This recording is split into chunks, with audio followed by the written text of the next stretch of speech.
It's been 6 months since Rebecca Hart moved to Ersatz Holding, senior living apartments in Raleigh, North Carolina, and she still can't get over the surrounding beauty.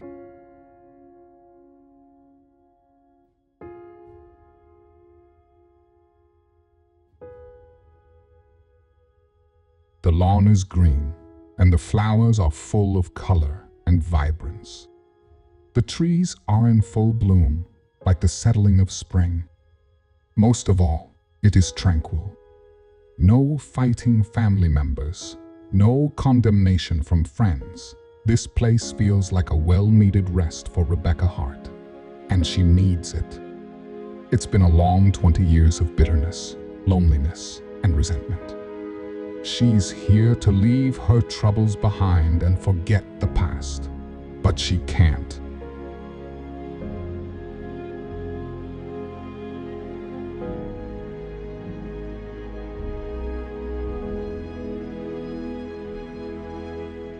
Rebecca is angry with her family, particularly her younger sister, Vanessa. Because of this feud and years of built-up resentment, Rebecca has had zero contact with her family, friends, and even her own 26-year-old daughter. And as hard as they all tried, Rebecca hardened her heart and shouted out her favorite phrase, "My heart is shaped like a diamond."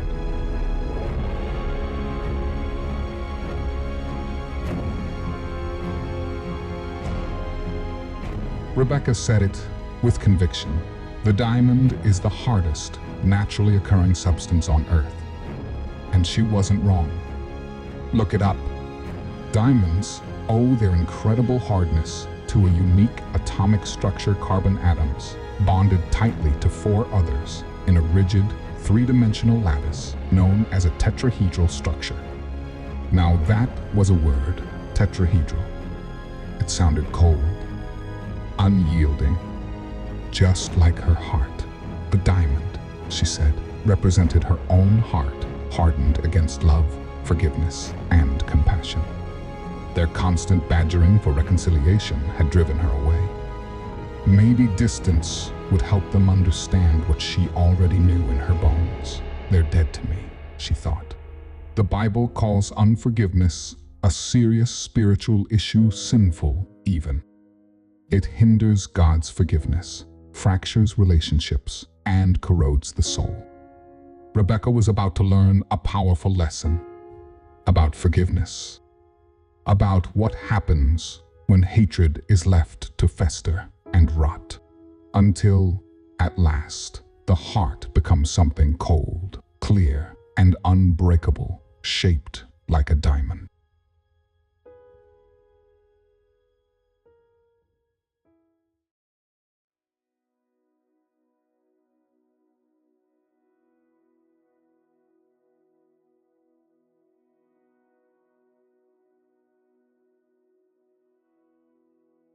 Rebecca loved to sit by the window of her apartment, gazing out over Ersatz Park. From her worn armchair, she watched the flowers sway in the breeze, the birds flitting from nest to tree in search of breakfast. It brought her peace. This quiet corner of her world had become her sanctuary, the place where she prayed daily. Her prayers were for protection, for herself, the residents, and the staff of Ersatz Holding senior apartments. Her family, long estranged, never made the list. In her heart, they were already gone. Back in Boston, she had been known as a Bible scholar, not by title, but by grace. Her gift wasn't just knowledge, it was clarity. Every Wednesday night at Glory to Glory Church, her Bible class drew record-breaking crowds, filling pews with members and visitors alike. The hunger for her teaching was so strong, she launched a virtual class on Friday nights, reaching believers far beyond city limits. Now, though miles from Boston, her ministry continued. She led a growing study group right here at Ersatz Holding, in the community hall. Her gift hadn't faded. God had given her a rare talent, not just to teach His word, but to draw souls to it. She would usually stroll the park in the mornings, soaking in the quiet splendor, But a recent fall had changed that. Now bound to a wheelchair, kindly provided by the staff, Rebecca ventured outside, only with the help of her caretaker. The team at Ersatz Holding was endlessly compassionate, treating each resident with patience and dignity. This morning, she'd asked for a ride around the park, and right on time, help arrived. As the door creaked open, Rebecca smiled without turning her head. "Right on time, as always," she said, her voice calm, assured, already knowing who stood behind her. "Are you ready, Mrs. Hart?" Rebecca froze at the sound of a man's voice. It wasn't the familiar tone of the caretaker who usually took her outside. Something was different, off, and a ripple of unease stirred in her chest. "You're new. Where is Patsy?" Rebecca nervously asked. "She took the afternoon off. Do you still want me to take you to the park?"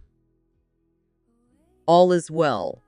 I'm not missing my park," said Rebecca, as the caretaker wheeled her out of the room and they made their way to the park. The sun was bright and illuminated the surrounding area. Rebecca loved this.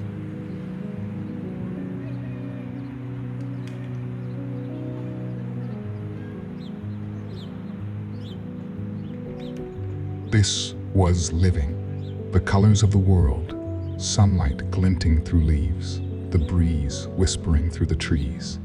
The quiet chorus of birdsong wrapped around Rebecca like a warm embrace. She stood still, eyes wide, taking in God's handiwork as though it were the first time she'd ever seen it.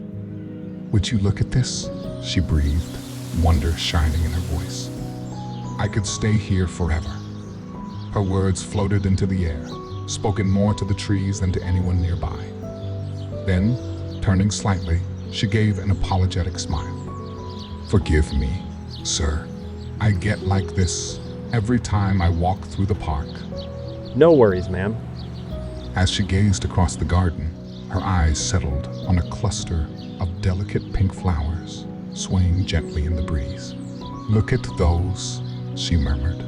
"They almost resemble the Nardostashi's Jatamansi." There was a pause before she added, her voice tinged with wonder. "Did you know this plant produces an oil called spikenard? Or simply, nard?" She turned toward the caretaker, a thoughtful expression on her face.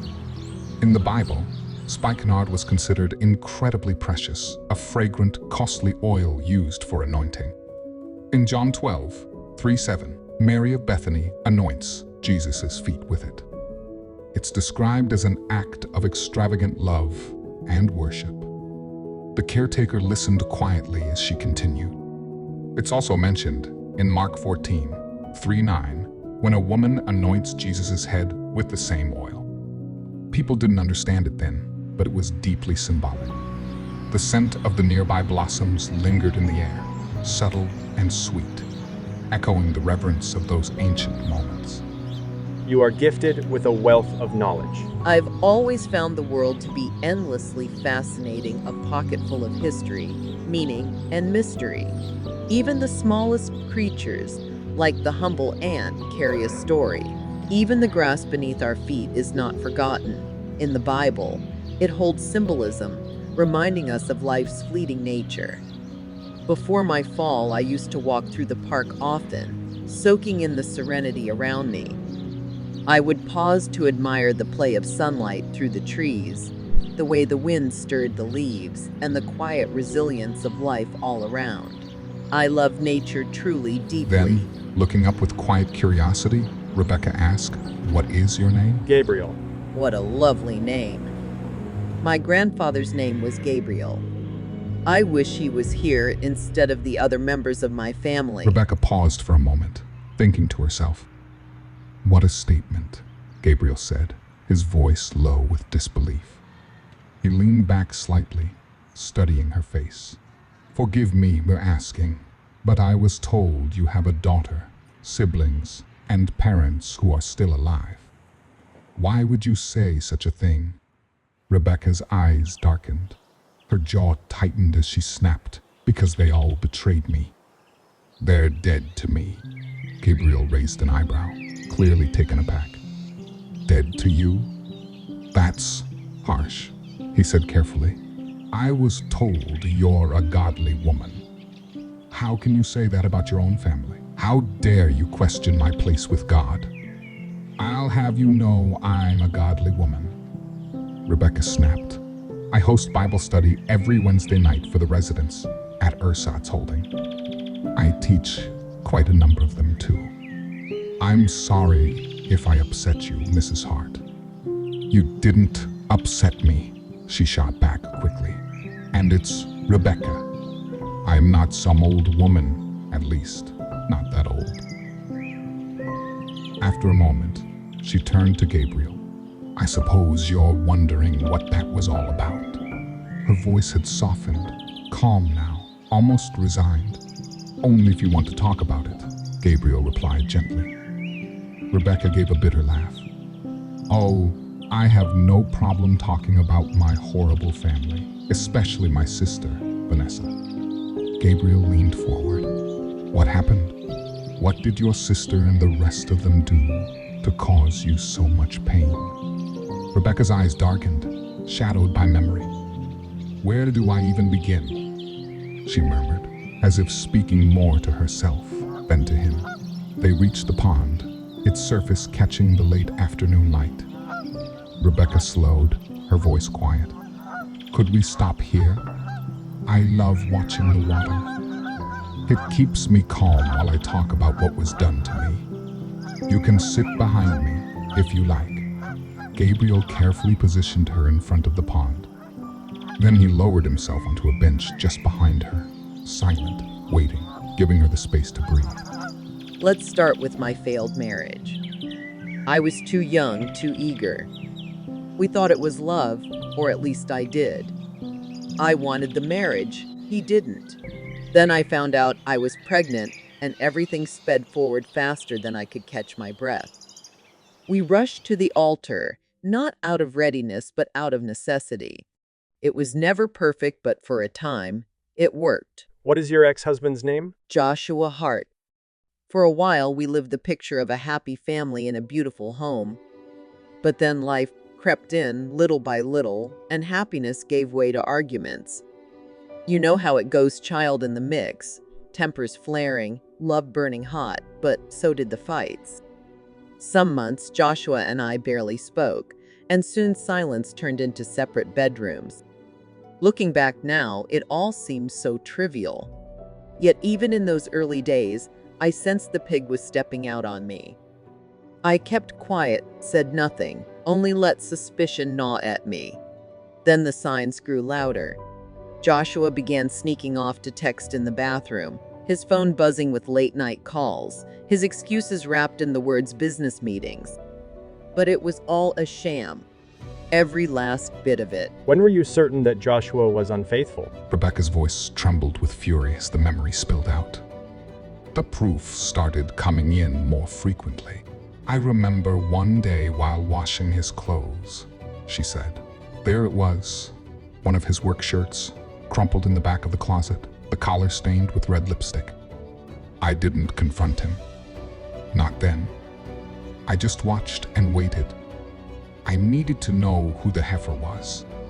She leaned forward, her eyes burning. At night, I would creep down the hall, listening outside his door. I could hear him murmuring to a woman, their voices low, secretive. At first, I couldn't place the sound. But then came the night when Joshua laughed, full and careless, while FaceTiming. And I heard her. Vanessa, my sister. She has that ridiculous, unmistakable laugh. And the moment I heard it, I knew. Rebecca's breath caught, but she pressed on.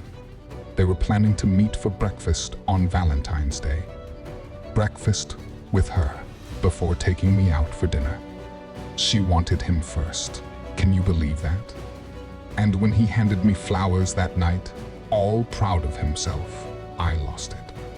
I asked him where he'd been that morning. He lied, of course. We fought. He accused me of being paranoid, of making things up. but I didn't tell him I had heard their conversation with my own ears the night before. No, I kept that to myself. I'm sorry to hear that. You must have been devastated. I was devastated. Did you pray about it? Ask God Rebecca to... cut him off before he could finish. Pray? No, I didn't pray. She snapped, her voice rising with raw anger. There was nothing God could do to fix this. No praying, no fasting, no seeking his face. It was over the moment I found out. What was done was done. Gabriel didn't flinch. His tone was calm but firm, almost like a father chiding a stubborn child. Rebecca, God can heal any situation, any burden his children carry. You, of all people, should know that. You're a woman blessed with great wisdom. Don't forget that. At the time, I didn't want to hear that. I still don't want to hear that. God couldn't fix my broken heart. It was shattered into pieces like glass. I had to mold myself back whole. My heart is now strong like a diamond, hard and impenetrable. God didn't do that, I did. I made my heart whole again. Proclaimed a proud Rebecca. Gabriel asked Rebecca to continue. After months of reckless nights and whispered secrets, Joshua and Vanessa wanted to talk to me in the park. Of all the places, I assumed they wanted to finally confess about the affair. I walked in and froze. There they were, tangled in each other's gaze, inches apart, moving like they owned the world. Intimate, unapologetic. They didn't even see me standing there, silent and burning inside. Not a pause, not a thought for me, their betrayal unveiled with shameless ease. Even now, after all these years, that memory claws at me, relentless. Rebecca continued. After they realized I was standing there, the liars confessed it all and I lost it. I slapped the hell out of Vanessa. I really gave it to her good. Then she has the audacity to fight me back. I grabbed her cheap blouse. I tried to rip it off of her. Joshua intervened and tried to break it up. Can you believe that harlot tried to attack me? I swear if Joshua wasn't there, I would have beat the sense back into her.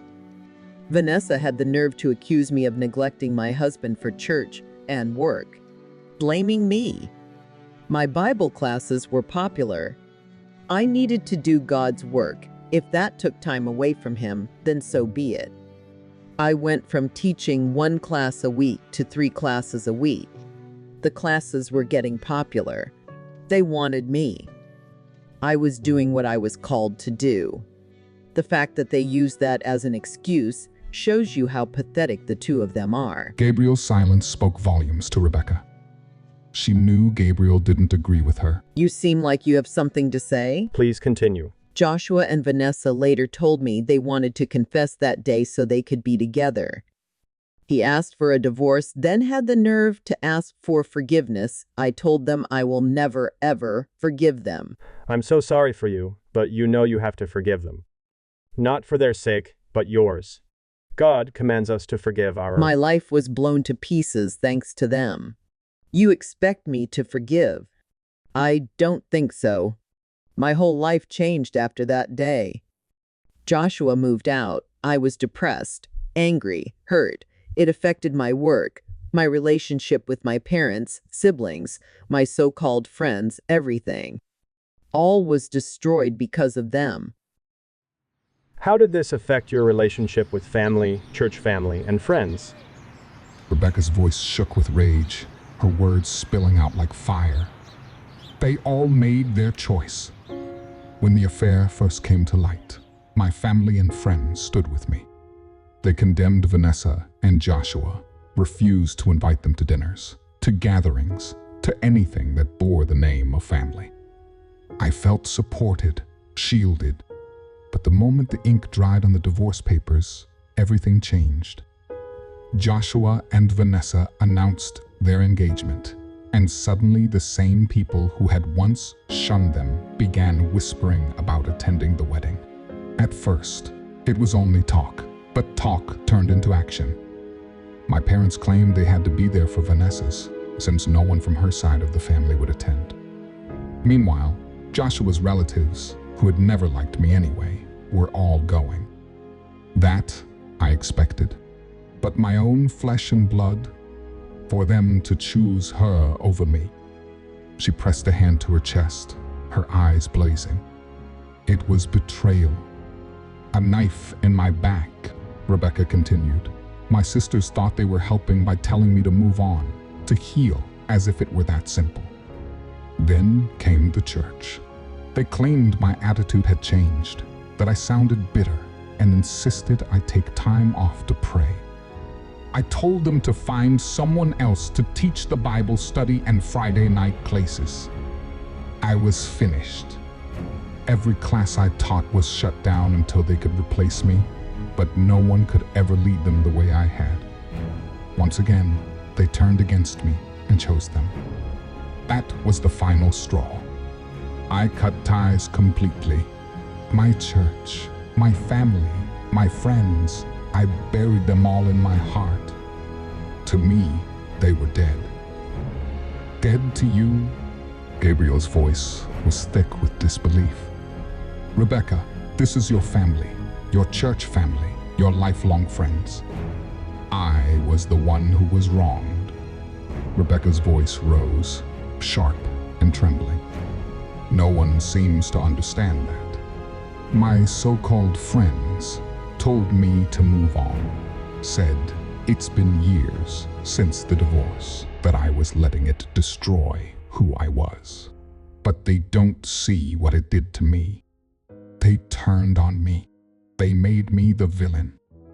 Gabriel's expression softened, though his words pressed like a knife. No one denies that you were hurt. But how long will you clutch this unforgiveness? How long will you let Joshua and Vanessa's betrayal poison your life? Until my death. Rebecca snapped, the words spilling out like venom. Silence fell between them.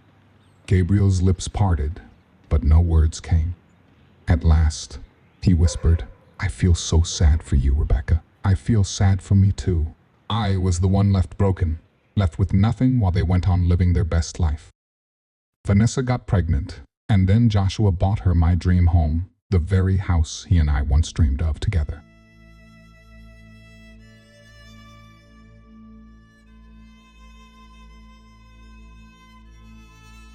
He gave her everything. A new baby, a new home, a new life, and my family welcomed them back with open arms. But what about me? I shut them all out for good. It's been nearly 20 years since I last spoke to my family.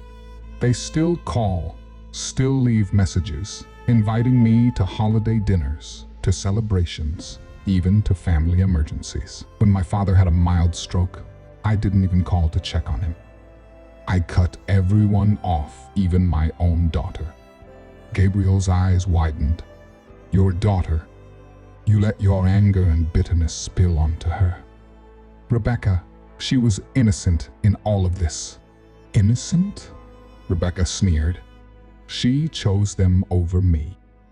At first, I filled her head with every hateful thing I could about her father and my sister, making sure she knew who the enemy was. And it worked. She believed me. She hated Joshua and Vanessa, just like I did. She was only 7, but she understood. She refused to go to their wedding, wouldn't spend time with them, wouldn't join them on vacations. To me, it was justice. Rebecca's lips curved into a bitter smile as the memory replayed in her mind. I loved seeing the look on Joshua's face when he tried to convince Cassie to go with him. The joy of that moment, it was everything.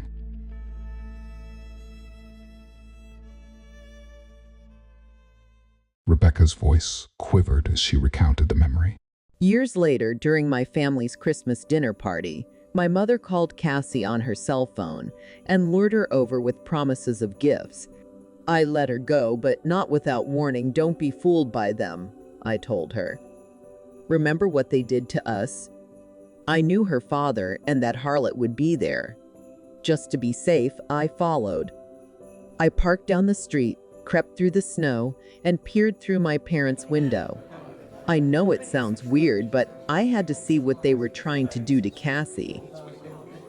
And there she was, my own daughter, smiling as she accepted a gift from that witch.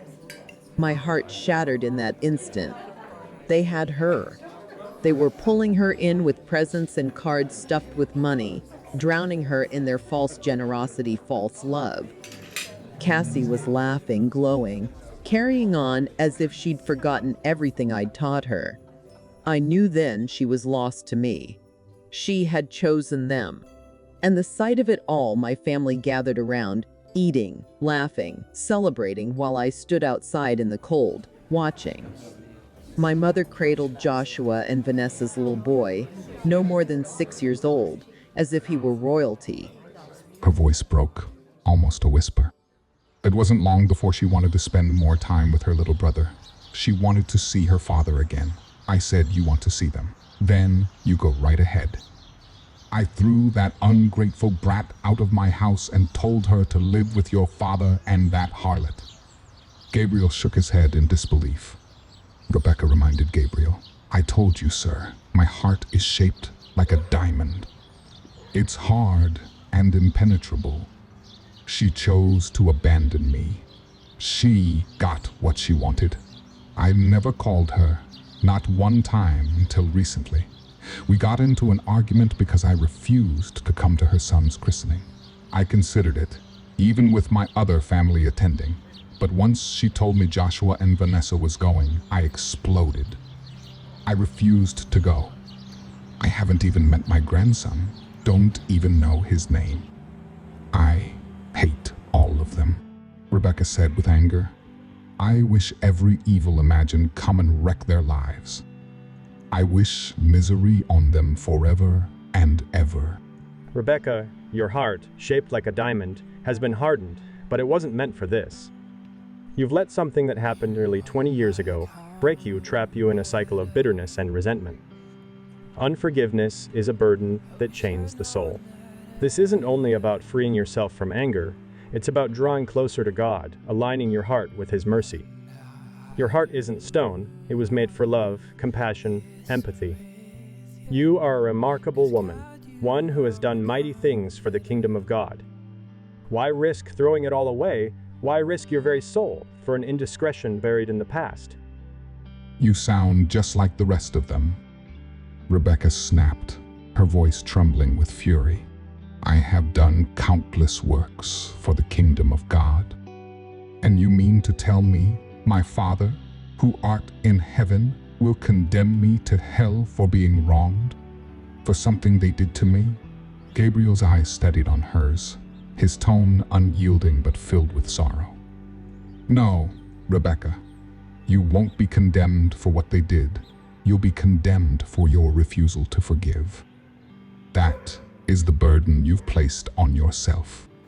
If you cannot forgive your family, your sister Vanessa, your daughter Cassie, your friends, and yes, even Joshua, how can you expect God to forgive you? If the forgiveness we claim through the precious blood of Christ has so little power in our hearts that we cling to grudges and bitterness, then we prove we are not truly Christ-like. I am Christ-like." Rebecca's voice broke like a whip. "Do you know how many souls were saved through my Bible study classes? Do you know how many people I witnessed to? I've served faithfully. This has nothing to do with Christ-likeness. This has everything to do with the grudge I hold against Joshua and Vanessa. They humiliated me.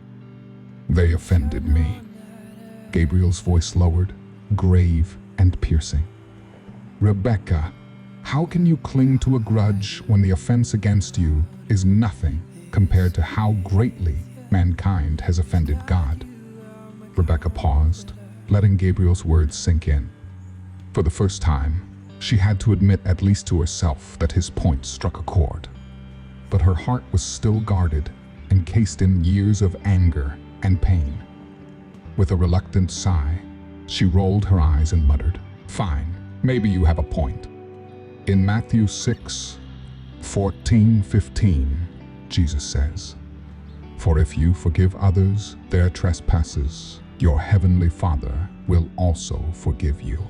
But if you do not forgive others their trespasses, neither will your Father forgive your trespasses." After all that was done to me, that's too much forgiving. Matthew 18:21-25, then Peter came up and said to him, "Lord, how often will my brother sin against me, and I forgive him? As many as 7 times? Verse 22, Jesus said to him, "I do not say to you 7 times, but 77 times. "You can quote all the scriptures in the world, Gabriel," Rebecca shouted, her hands trembling with rage. "I chose unforgiveness, and that is where I stand. I will never forgive my sister, my ex-husband, my family, my friends, or even my church. That's why I moved here, away from them. They call me every day, leaving endless voice messages. 'Rebecca, come home. Rebecca, come back to your family. Wake up. Blah, blah, blah.'" Her voice rose to a scream. "Go to hell. My heart is shaped like a diamond. Hard, cold, unforgiving. I will not be moved. Not now, not ever." Disappointment shadowed Gabriel's face. He had poured every plea into her, yet nothing pierced her hardened spirit. Under his breath, he murmured, "Can't say I didn't try." "Try?" Rebecca's eyes narrowed. "Has someone in my family called the staff to have you talk to me? Is that what this is?" Her voice rose, sharp and accusing. "You know, they pulled that stunt for the past couple of months, sometimes twice a week, and I told them I did not appreciate the staff meddling in my personal business. I wish they would stop." She stepped closer, her tone demanding. "Now, tell me who asked you to talk to me." Gabriel said nothing. He simply placed a gentle hand on her shoulder and guided her back toward her room. When they reached the doorway, Rebecca spun on him, her voice searing. "Who in my family asked you to talk to me? Answer me, Gabriel." Gabriel lingered by the door, his expression grave. "It was your ex-husband. Joshua asked me to speak with you." He hesitated, then added softly, "There's been an accident, and your daughter, I don't want to hear it." Rebecca cut him off, her voice sharp with defiance. "I don't care. But your daughter," I said, "I don't want to hear it." Rebecca cut him off again, her voice fierce, though her hands trembled at her sides. "You never learn, Gabriel. I'm numb to whatever is happening in Boston. Now go. Leave me." Gabriel studied her in silence for a long moment, sorrow etched across his face. Then, without another word, he turned and walked out, closing the door softly behind him. Rebecca stood frozen in the quiet room, the echo of his words lingering like a ghost. At last, her eyes drifted toward her phone. For a fleeting second, her hand hovered over it, the urge to call home burning inside her. But with a sharp inhale, she pulled back. No, she wouldn't give in. She refused to let them pull her in again.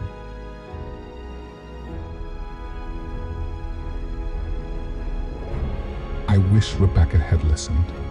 Gabriel is an angel, sent by God with a message for Rebecca. Her family had prayed desperately that she would receive a message of understanding. Rebecca wasn't sitting in Ersatz holding senior living apartments in Raleigh, North Carolina. She was lying unconscious in St. John's Hospital in Boston. Rebecca had been in a terrible car accident that left her in a coma.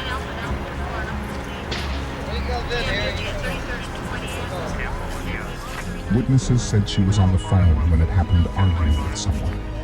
That someone was her daughter, Cassie. Cassie had invited Rebecca to her son's baptism, But when Rebecca learned that her father and Vanessa would also be there, she exploded. The argument grew heated, voices rising, until Rebecca lost control of the car, and everything went.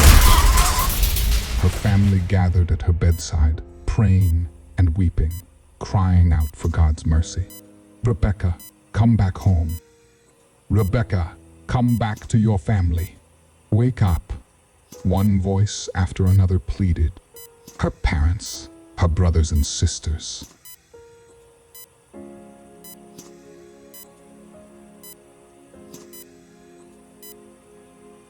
Even Vanessa, all of them prayed. But the one prayer God answered instantly came from the most unlikely lips, Joshua, her ex-husband. He sat by her side, tears streaking his face, begging God to show mercy. Lord, he whispered, gripping Rebecca's hand, send her a message of forgiveness. Don't let her die in this sin. Joshua knew where her hardened heart would lead if she refused to forgive.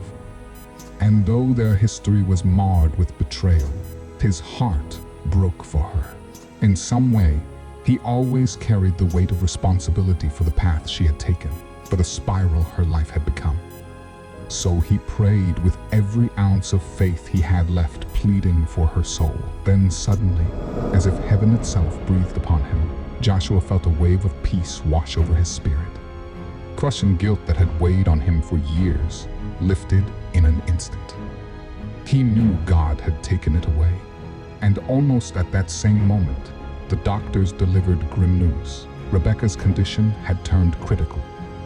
Cassie, trembling and heartbroken, was faced with the agonizing decision no daughter ever wants to make. Inside the stillness of her coma, Rebecca stirred. She found herself standing near a wide window, staring into a sky she didn't recognize. Dark clouds rolled across the horizon, thick and heavy. She tilted her head, frowning.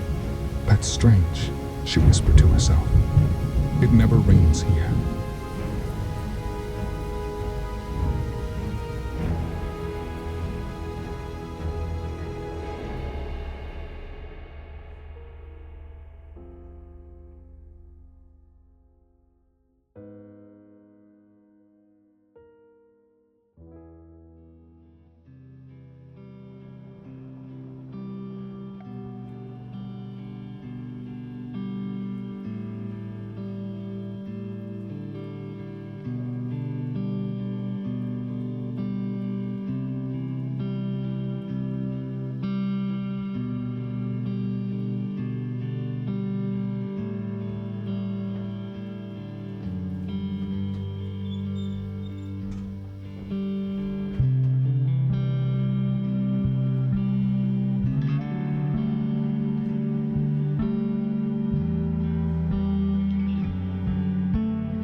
I'd known that